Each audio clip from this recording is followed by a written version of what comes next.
Reflecting on life abroad, establishing a social network. Following on from the last video, in this video I'm going to share with you my top tips about establishing a support network when you live abroad, because believe me, you need one. Your family and friends are nowhere in sight. They are thousands of kilometers, miles away. So you need to get some friends, whether that be friends with the locals or other internationals or a mixture of the two, doesn't matter, but you need a network of friends. So let me talk through my top tips of how to do that. First of all, and this might sound really silly, but I tripped up on this one, and that's get outdoors. Staying in the house is not going to get you any friends at all. And this is the trap that I fell into when I first moved to Norway, because I was running my own business. So I was running my own business from home. My husband was out at work. Yeah, not going to get any friends that way. But I was afraid because I didn't know the language, didn't know any people. Was like, oh gosh, this was the first, I'd lived abroad before, but in America, but this was the first big move, if you like, where I hadn't secured a job beforehand. So yeah, staying at home is not a way to get friends at all. So you need to get outside. Don't sit in the house. It's also very unhealthy to be sitting indoors all the time, running your own business. Yeah. So it's really important. Get outdoors. Tip number 1. Tip number 2, connect with the locals. And I know, I can hear you screaming at me. I can, seriously. I can hear you screaming, it's not that easy, Sue. And I get it. They've got their own network of friends, they're busy, they're not on the same not level, but they don't understand what it's like to be a foreigner living in their country, because maybe they've never lived abroad. But you really ought to push forward and attempt at least to connect with the locals, particularly if you've not got family in the country that you've relocated to. And some people do. Some people follow their partners and therefore they've got kind of a dedicated family there. But even so, beyond that, it's important to connect with other locals. First thing is knock on your neighbour's door. Yeah, sounds really obvious, but knock on the neighbour's door, introduce yourself, give them a gift from your own home country, something special that is different, that stands out and makes them think, oh, okay, they're from Chile, they're from Peru, they're from Thailand, they're from China. It doesn't matter. But knock on the neighbour's door and offer them a traditional gift. It's a great way to connect with the neighbour, with your neighbours, and start building a relationship with them. Because I don't know about you, in my home country, neighbours are really important. You know, we used to laugh about this. If you ran out of sugar, we would knock on the door and say, have you got a bit of sugar? I've got no sugar left. Yeah. And invite them round for tea and coffee and a chat. Doesn't have to be a full-blown meal, but invite them round and just get to know them. Really important. Speak with strangers when you're out and about. Remember that first tip, get out and about? Well, speak with strangers. This was one of the things that came up when I interviewed somebody in my book. She would purposely talk to people and say, oh, I'm lost, can you tell me where I need to go to find this location? She knew exactly where she was going, but it was her way of kind of not feeling so much alone by talking with strangers in the street.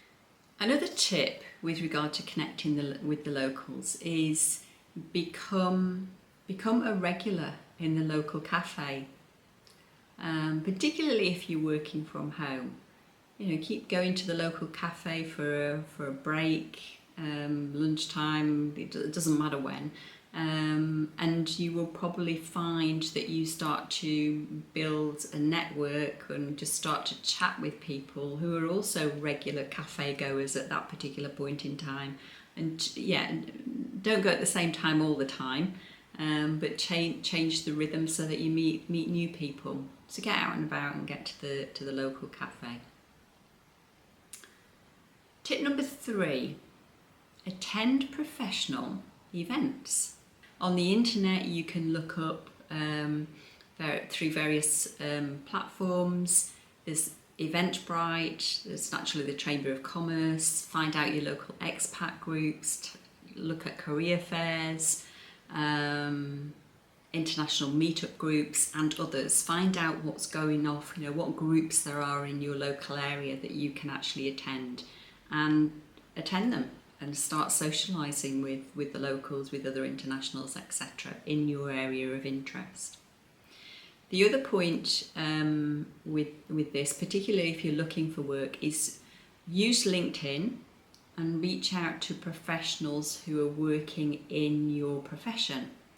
Ask them, can I have a chat with you for 10 minutes? You're doing kind of the work that I used to do back home and I just want to chat with you, find out what it's like working there. Of course, that's good for your job search, but it's also good to build your network up within your own profession. Tip number 4, join online and face-to-face networking groups. Tapped into this a little bit in tip number 3, but importantly, first of all, update your LinkedIn profile so that your location reflects where you are, and if you're looking for work, then put that on your profile as well, and be very specific in terms of the headline, what it is that you're looking for. Join expat groups because these are like-minded people. They get what you're going through, they understand what you're going through, and having like-minded people, it's easier for you to understand that you're not in this boat alone. You are in this boat with other internationals who are experiencing the same challenges as you, and sharing and communicating those stories, experiences that you're going through really helps relieve the load of the challenges that you are facing. So yeah, join those expat groups to build your network up. And with it, of course, when you join them, you're boosting your self-confidence and also your self-esteem, which, going back to tip number 1, if you're staying indoors, you're not building a network, your confidence will plummet, as will your self-esteem and your belief in yourself as well. So get joining those expat groups. That was tip number 4. Let's move on to tip number 5.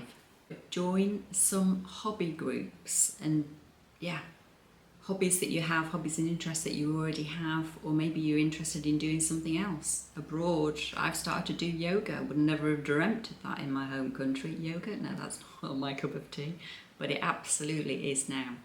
Swimming, always love to swim, so I'll continue to do that as well.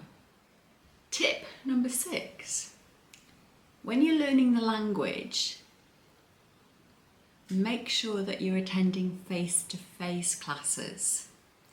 When we had the pandemic, everything went online, and understand that, but really some things have still remained online, and we end up being in our cocoon, which is also not healthy. But like tip number 1, get outside. So when you're learning the language, do make sure, you might want to mix it, that you've got some lessons online, but you also have some face-to-face contact. They're in the same situation as you, not only learning the language, but they're foreigners in the country, working through, navigating the challenges that they're facing of living abroad. Next tip number 7, do some volunteer work. Why not? I've done that a few times. In Norway, I joined the European Women's Network. It was called something else at that time, and I became a board member, which was great. And there, my network blossomed. I was a member of the group, but then when I became a board member, I was visible to the members, and therefore my network grew, tenfold. So do some volunteer work. And what I did also here in the Netherlands was I became a teaching assistant at the local language school, teaching Dutch to foreigners. So that was great because I was assisting the teacher, but also it was good for the students to see how far you could get with the language. They were just starting learning the language, and I'd been here a few years, so pretty proficient. So they could see that, yeah, it was possible to become fairly fluent in the language. Tip number 8, final tip, keep in contact with your family and friends back home. You change, they will change, but they still want to know how you're getting on, and you want to know how they're doing. So keep that network established, really important. Otherwise, yeah, it'll fizzle away, not necessarily with family, but certainly with your friends back home. So keep in contact, that's really important. So that was reflections of life abroad, establishing a network, 8 tips to enable you to establish a network of friends when you're living abroad, because it's so important. And let's remember, as human beings, we're social animals, so it's really important to connect and build your network. And finally, of course, be patient with this. Be patient because it takes time to establish relationships, but be determined, be persistent, keep at it. Even if in the beginning you discover, it's not kind of working out this, I'm not building my friends and my network fast enough. It does take time, so keep going, keep being persistent, because you will get there in the end. Hope you've enjoyed this video. I'll see you in the next one, which will be about language learning, my top tips with regard to learning a language. Until then, take care, have a great day, bye for now. If you found this video helpful, why not consider sharing it with someone else? And don't forget to like and place a comment.